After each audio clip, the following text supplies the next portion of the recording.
So আজকে আমরা হচ্ছে ট্রান্সফার অফ প্রপার্টি অ্যাক্টের খুবই গুরুত্বপূর্ণ একটা জিনিস পড়বো, সেটা হচ্ছে গিফটের ডেফিনেশন। তো গিফটের ডেফিনেশন দেয়া আছে হচ্ছে সেকশন 122-এ।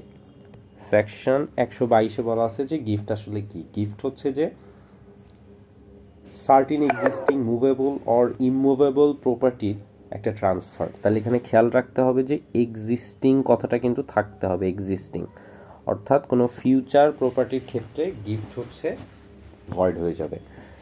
সেটা মুভেবল প্রপার্টিও হতে পারে অথবা ইমুভেবল প্রপার্টিও হতে পারে, অর্থাৎ স্থাবর অস্থাবর বোধ সম্পত্তির ক্ষেত্রেই গিফট কার্যকর হবে যদি সেটা এক্সিস্টিং থাকে।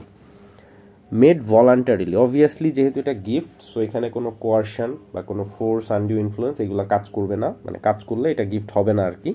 সো এটা হচ্ছে ভলান্টারিলি হতে হবে। অ্যান্ড উইদাউট কনসিডারেশন ছাড়া, কোনো ধরনের মূল্য ছাড়া, অভিহিত মূল্য ছাড়া। সো কনসিডারেশন ছাড়া যদি এই ট্রান্সফারটা হয় একটা এক্সিস্টিং মুভেবল আর ইমুভেবল প্রপার্টির ভলান্টারিলি, তাইলে সেটা হচ্ছে যে গিফট। এখন গিফট হচ্ছে যিনি দিচ্ছেন তাকে বলা হচ্ছে ডোনার, যাকে দেয়া হচ্ছে তাকে বলা হচ্ছে ডোনি, এবং অ্যাকসেপ্টেন্সটা হচ্ছে যে ডোনি বা ডোনির পক্ষে যে কেউ করতে পারে। সো তারপরে দেখি যে 122-এ আরেকটা প্যারাগ্রাফ আছে, acceptance when to be made, acceptance কখন হবে।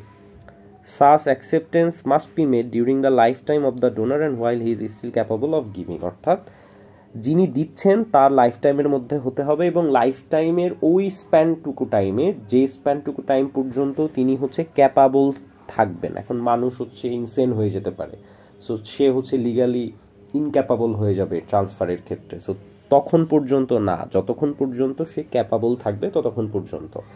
And if the donee dies before acceptance the gift is void, এখন যদি যাকে দেয়া হচ্ছে তিনি অ্যাকসেপ্টেন্সের আগেই মারা যান, তাইলেও গিফটটা হচ্ছে ভয়েড হয়ে যাবে।